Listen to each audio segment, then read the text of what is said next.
Okay, we're live. We're live. All right. Hey. Hey. Live. All right. Hi. I'm Sherry, I'm Mike. and we are coming at you live from Odyssey Pets in Dallas, Texas. We are a grooming, boarding, daycare, holistic supply, aquarium store here in North Dallas. We've been open since 2006. Providing food and nutrition and Yes. well-being to dogs and cats and pet owners for all pets. So between me and Mike, we have 50 years experience in the pet industry. All the time we get people coming in asking us questions about their pets, behavior, training, diet. Every day we are answering questions all the time. And so we just wanted to bring our expertise to you, and you can ask us questions during this live. I'm going to watch the comments here, and if you have a question, drop it in the comments. We'll address it. Otherwise, we're just going to talk about other stuff. So, well, I'm going to start today talking about the number one topic in this whole thing, and that is our pets and COVID-19. I've been doing as much homework as I can do to pool together the information from the CDC and everything else about how we should go forward with the business of servicing dogs, as well as just providing quality food and nutrition to our pets during these days of COVID. So one of the big giant questions is, can dogs get COVID-19? That is the big question. And here's what we know so far. There has been a single dog in Hong Kong that has had a weak positive test for COVID-19.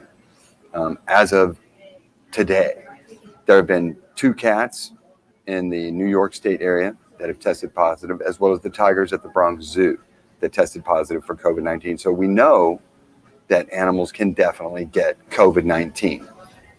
One of the things that that we've known for a long time is that obviously this spreads mostly from human to human, and that dogs are at best a weak carrier of the virus on their coat because of the nature of the dog's coat.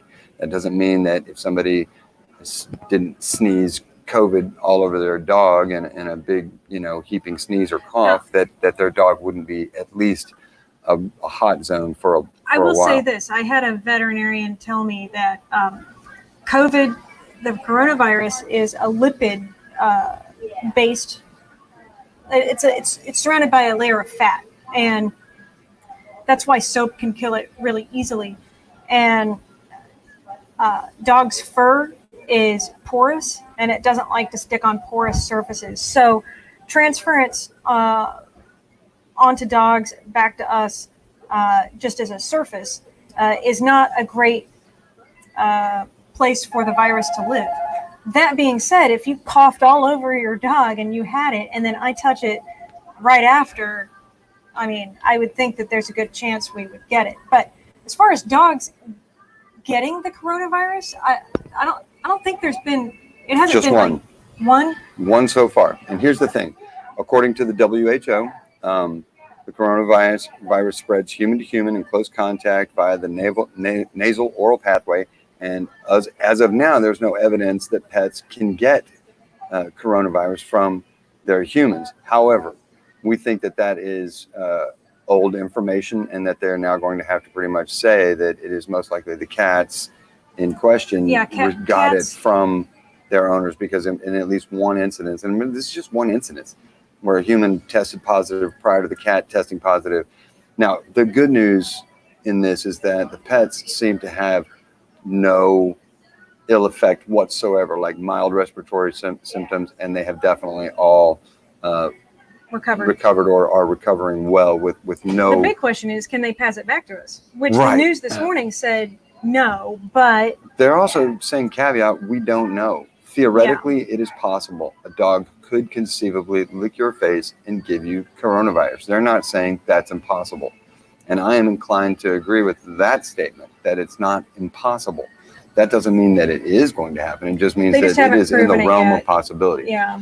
Now, there were also fears about coronavirus spreading to pets during the SARS outbreak in 2003, which we all went through. Well, I went through it anyway. A lot of you younger folks didn't go through it. I was there. Okay, well, it was bad, and people were scared, and a lot of people were dying. Well, only 280 people died in Hong Kong because they nipped that in the bud really fast.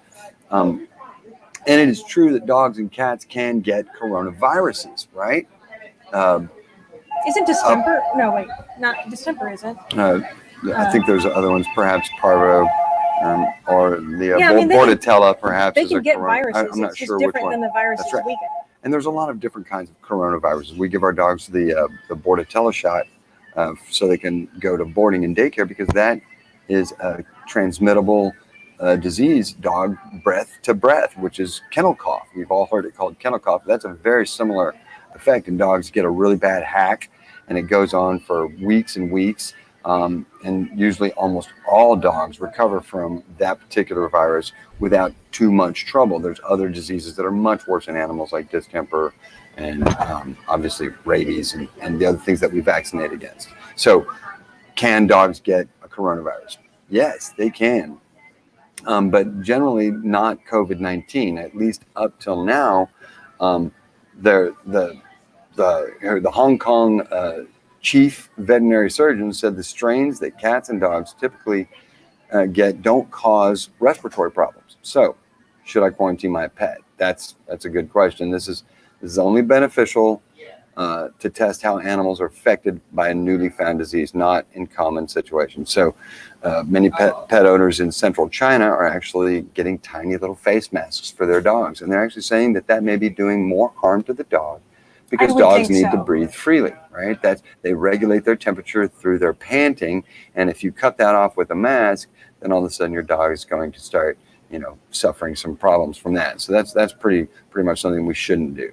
But what should we do? Well, I mean, they're basically saying we should all stick to these basic principles. Wash our hands. If you are walking your dog in an area that's suspect, you might want to use an alcohol wipe on their pads to clean their pads before you bring them into the house.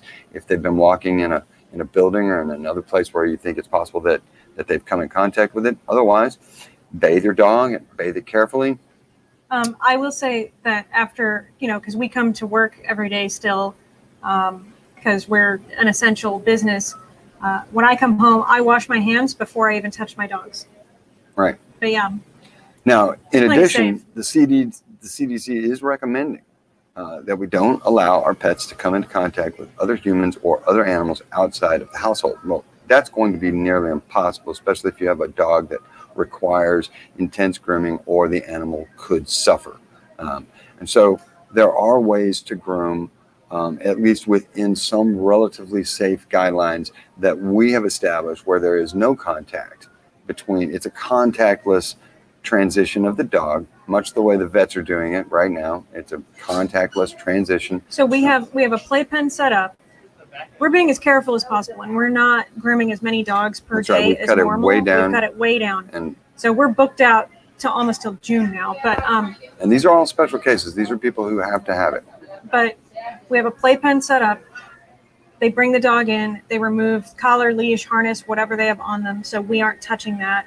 And then we come in with our own leash and escort the dog to the grooming room, where we immediately give it a bath. That's right. Before we do anything else. So if there are mats, y'all need to get it out before we do it, because if you bathe a mat into the dog, it gets worse, and then we're just gonna have to shave them down. And it would require us to brush your dog before doing that, and that's something that we're no longer doing. We're going straight into the tub with each dog.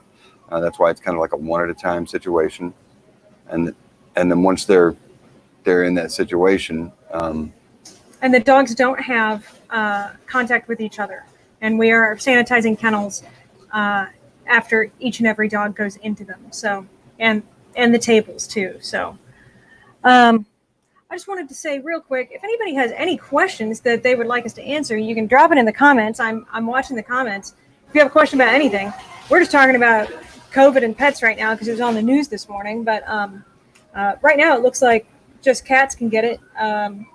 Well, I'm and- not so and- certain about that one. It That was a one week. come on. It was a week positive Yeah. in Hong I mean, Kong of I- a single dog. That's what we've yeah. got so far. That's all Anyway, we've got. so we know cats can get it. Here's the other thing: can veterinarians test for COVID-19 in your pet? Yes, they can. It's not going to be done for a while because in a lot of cases it requires the same reagents that they're trying to acquire for the states just to test the people. But it can be done, and it will be done if it ultimately turns out that. So what about the Pomeranian in Hong Kong? Here's the story on this dog so far. The single dog who tested a week positive for infection with COVID-19, who remains in quarantine, has not shown any clinical signs of the coronavirus infection. It's also the only dog that has shown this sort of result. Also, keep in mind, dogs are not known to be able to transfer it to humans.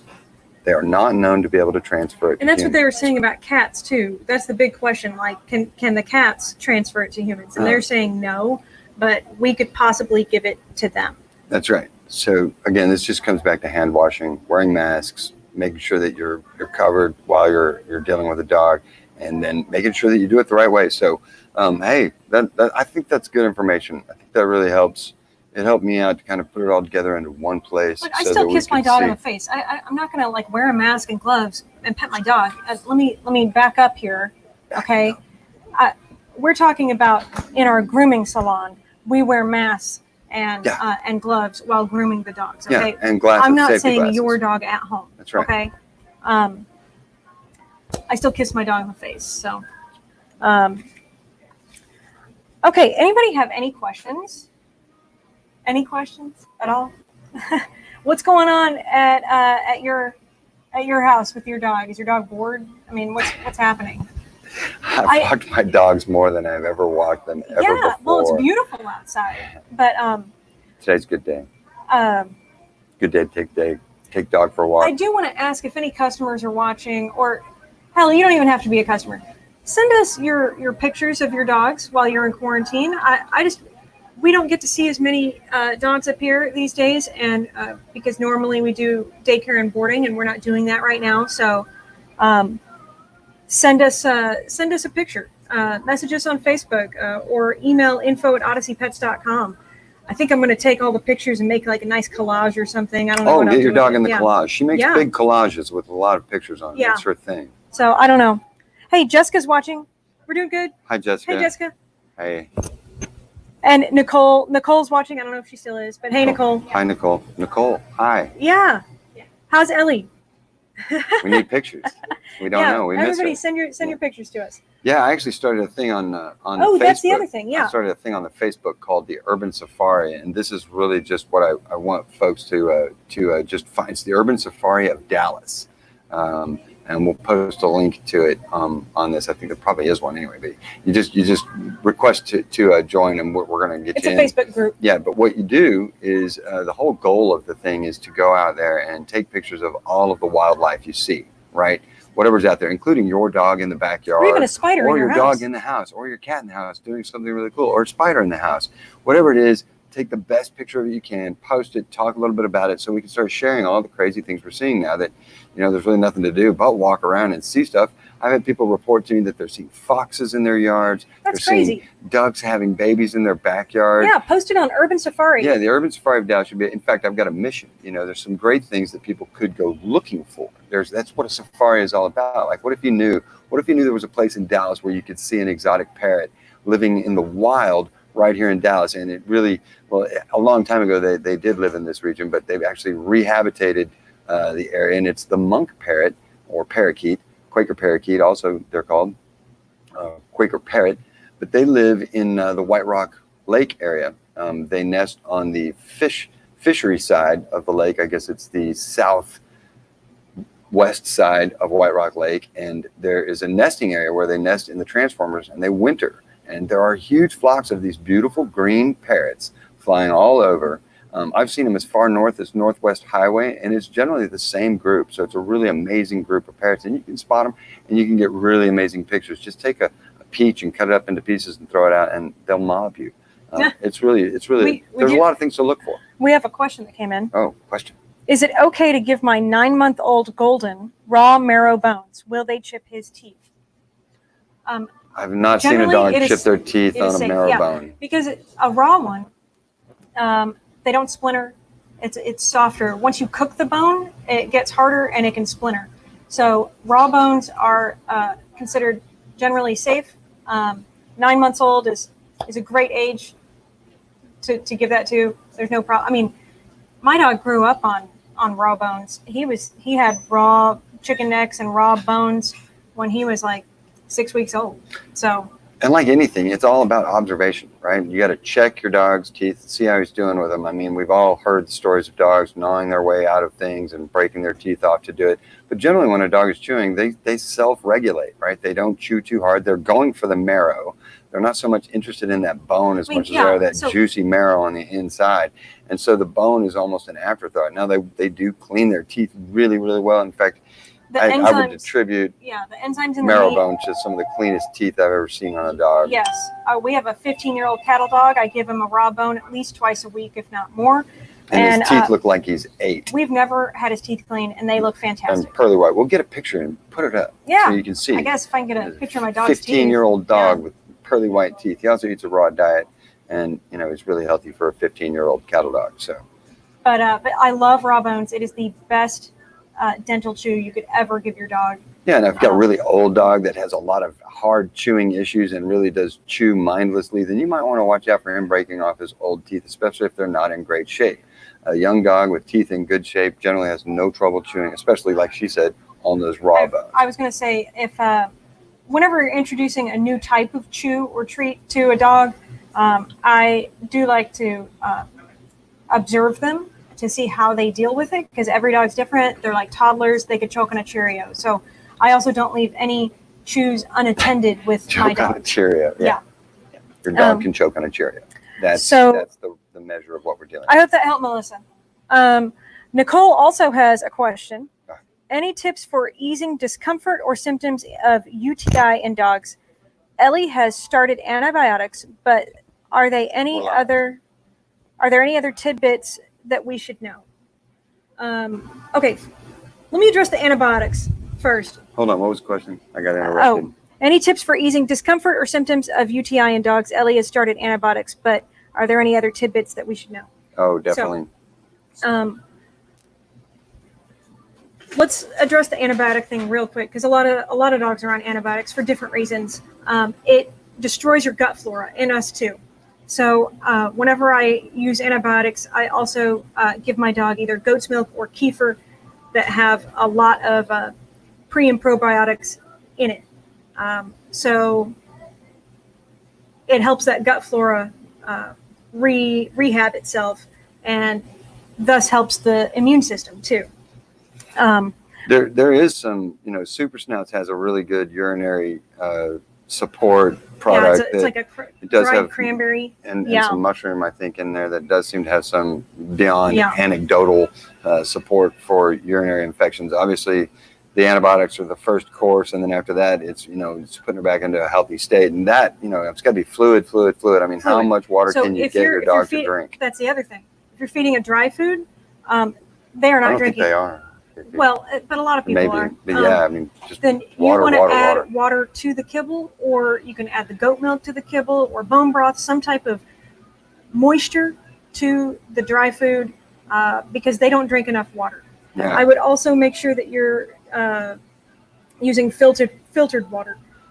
There's a lot of stuff in tap water that's no good. Makes their bodies work harder to filter through it themselves. So.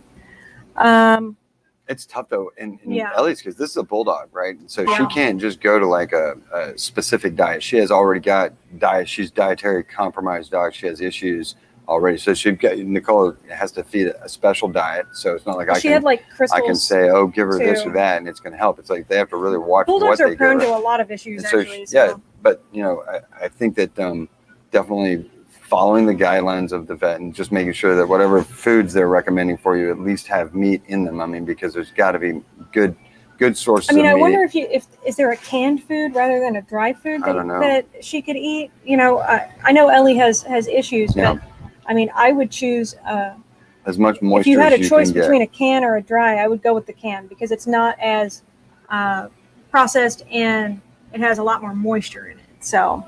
Yeah, and run that course too. Like obviously you will. You're very smart. So, run the course of antibiotics until it's gone. Yeah. And then, But yeah, pick up from there. get some goat's milk or kefir to help the gut flora, though, because the antibiotics just wipe it out. And you can do that. You can dose it while you're doing the antibiotics, but from what I've read, you want to give the antibiotic and then wait a few hours, and then you could do the otherwise the all probiotic. the benefits will be lost on the pre and probiotic anyway. The antibiotic will work on those just as effectively. So you want to wait. Oh.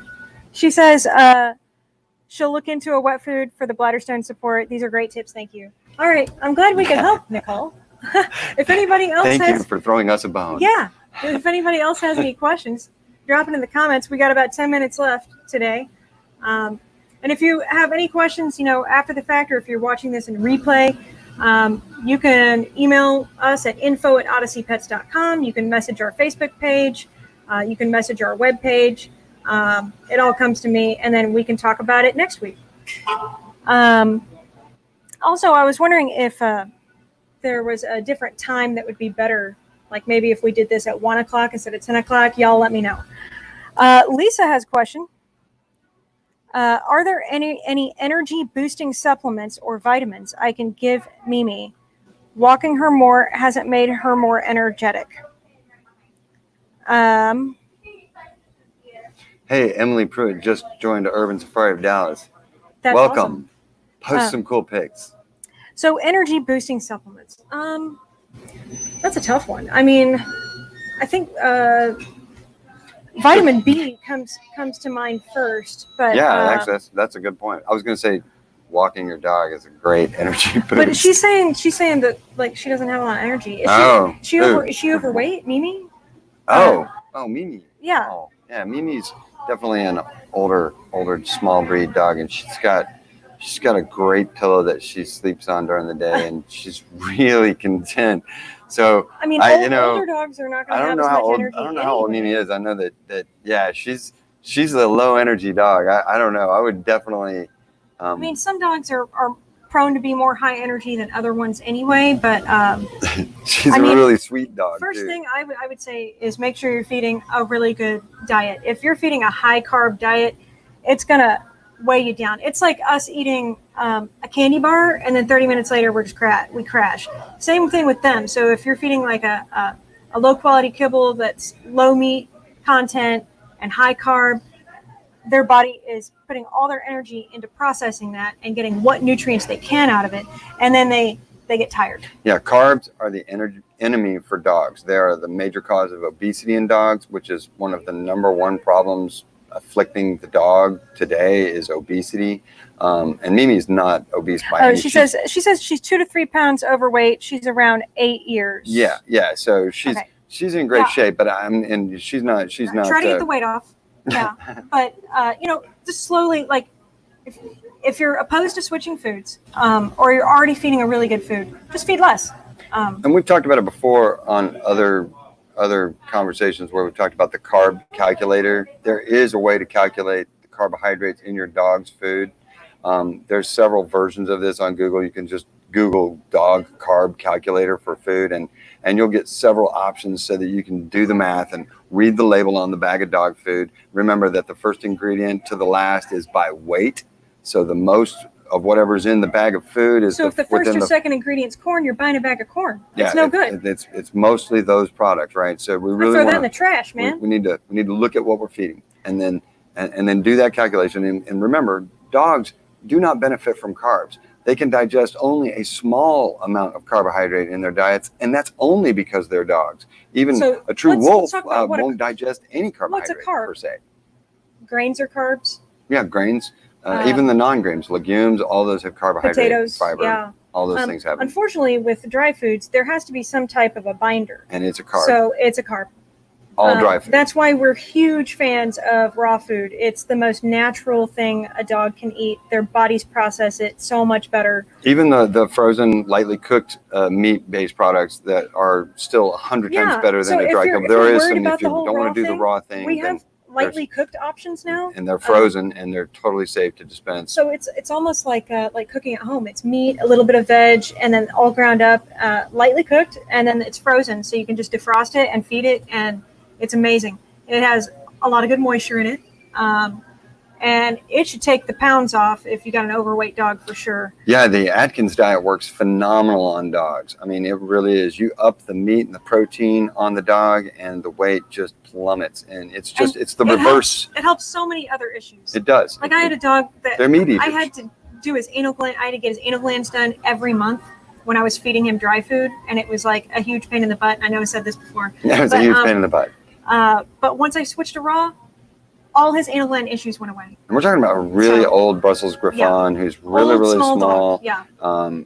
He doesn't have any teeth left, but he'd already lost all of his teeth before we switched him over. So it's just been easier for him. So we have a couple more questions, and we're almost out of time. Oh, we so can keep going. Let's try to address these.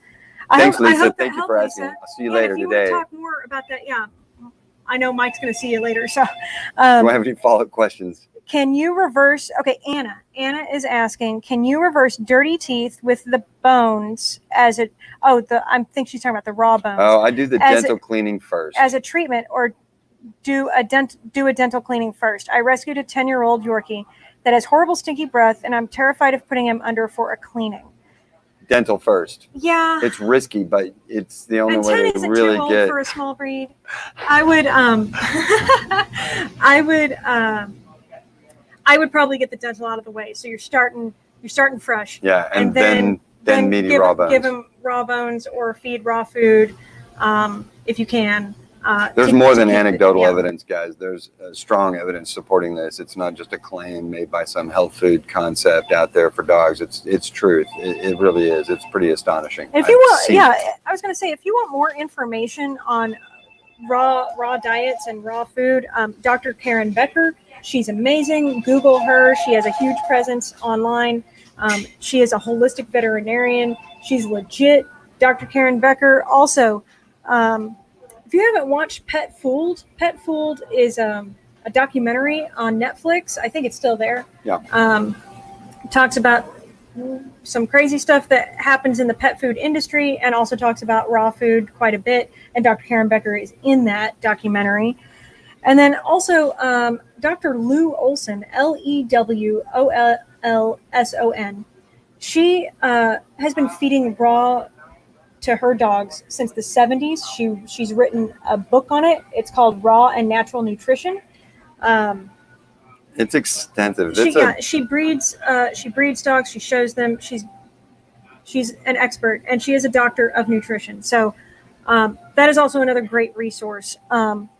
We have one more question from Jessica. So, we tried to feed Etta a raw diet once, the small batch, and she tried to cover up her bowl. She did the same thing when we gave her Honest Kitchen dehydrated. Is this a sign she didn't like it, or that she thought it was a super good and wanted to save it? She was a street rescue about 1.5 years ago. It's tough to say. In a lot of cases, I think that, I've definitely heard of dogs balking at the food and not eating it. But trying to cover it up is a whole other issue. Yeah, but it would have been something where I might have taken just really small amounts and introduced it a little at a time to see if it worked and to see if there was a good benefit, right? Especially with a street dog, you don't know. He's been a garbage pail dog his whole life. He's used to eating whatever he came across. And it could have been just a real high value item that he's like, I can save this for later. Oh my gosh, let me save this for later and don't take it away. But what you could do is, if you're feeding a dry food now, sprinkle some freeze-dried raw on top. My dogs love it. I feed raw and then I sprinkle freeze-dried on top, and they go crazy for it. I don't know why, but they love that freeze-dried stuff. And actually next month, I'm doing a whole Facebook Live series on freeze-dried, and we're running some sales in the store on freeze-dried. So we will talk about freeze-dried all next month. But yeah, that's interesting. I would give it a go again and see how she reacts now, or give her a little bit with the food that she has. And back to Anna, she says, I'm really interested on switching to a raw diet. We have 8 dogs and would love to know how to safely switch them. How slowly do you do it? I'd go pretty slow. Maybe I went raw turkey. Well, raw turkey. Yeah. Okay, that's one way to put it. Cold turkey. Yeah. Well, there you go. Either way, it was cold. Whenever you switch their food, whether it's from grain-free to grain-in or vice versa, or from a kibble to a raw, you will have gastroenteritis, maybe some loose stool, right? Which is common. I would use goat's milk or kefir. We also have freeze-dried pumpkin. Those 3 items are great to help with transitioning. But yeah, I just did it cold turkey. But I will also say that, every dog is different, and all dogs respond to these diets in a different way. Each dog is unique, and so you've got 6 dogs. That's a lot to observe, right? You could definitely see some with runs. You could see some doing great and having perfect poops. It could all line up. If I had a dog that perhaps had some health problems in the past, I might want to at least introduce it slower with that dog and make sure that he's handling it. There's 2 schools of thought on this with the mixing of the raw with the kibble. So some people believe that it is harder on their digestive system if you feed it to them at the same time. Because you're creating a third diet that nobody knows anything about. It's a raw diet mixed with a kibble diet. And then other people don't believe that at all. I believe it is inconclusive, and every dog is different. I've heard everything from both sides on that. Yeah. Mix it, don't mix it. It's a tough one. We definitely know that in most cases when you transition a dog, it's best to use a little pumpkin or a little yogurt or a little kefir in that if you have transitional plain yogurt, process. You could try that too. Just don't give them anything with sugar in it. We've seen a lot of people have great success doing that, especially kibble to kibble. You could also try like kibble one meal and raw another meal. And see how that goes. But raw is definitely a unique introduction into the diet. I recommend doing a lot of homework first, making sure that you found one that's going to fit the bill with what you want. It can be more expensive, and you've got 6 Great Danes, then you're going to be looking at a hefty new dog food bill. I can message me. I can tell you what we have in the shop. That we have lots of people with large breeds that feed raw. We have bulk boxes. There are ways to do it to make it affordable. A couple of these companies have frequent buyers, but anyway, I can tell you what the cheapest way is. Pretty much, if you're looking at the raw diet, commercial diets, if you're buying a big chunk of it, it's going to be cheaper. The smaller you go in size, like if it's a medallion or a little tiny piece, you're going to pay more for that. They just had to process it more. Yeah. So I just want to stress that if you make these kinds of transitions, make them with good observations of your pet's well-being. Make sure he's eating the food and passing nicely. Yeah, I was going to suggest to Jessica maybe trying, instead of the raw, maybe trying some of this lightly cooked that we have now. I may have a sample of it that I can hook you up with, but the lightly cooked. Maybe that would be a different option. It's a good halfway step to see if it works. Yeah. And then you could eventually go to raw all the way. But yeah, anytime you apply heat to food, it depletes the nutrients. That's it. Raw is considered the best, then lightly cooked. I was actually going to go over my dog and cat food hierarchy, but we can do that next week. Yep. So y'all tune in next week. We had a lot of fun. I hope, Yes, Jessica, the open farm, and then small batch has a lightly cooked as well. Thank you, guys. Yes. If y'all have any questions, if you're watching this in replay and have a question that you want us to talk about next week, info@Odyssey Pets, message us through our Facebook page or message us through our website. Chase is rocking the fish corner tomorrow. Chase does the fish corner tomorrow. He does it on Fridays at 5:30 right now. I do shopping with Sherry on Tuesdays at 5:30. And then Odyssey Answers Thursdays at 10 for the time being. We hope everybody liked it. And our store hours right now, if you are local, we're 9 to 5 Monday through Saturday, 12 to 5 on Sunday. Y'all, please support your small businesses out there, not just us, but if you're anywhere in the U.S., support your small businesses. They need you more than ever right now. So. Thank you so much for watching, guys. From Sherry, Mike, at Odyssey Pets, thank you for watching. We'll see you next week.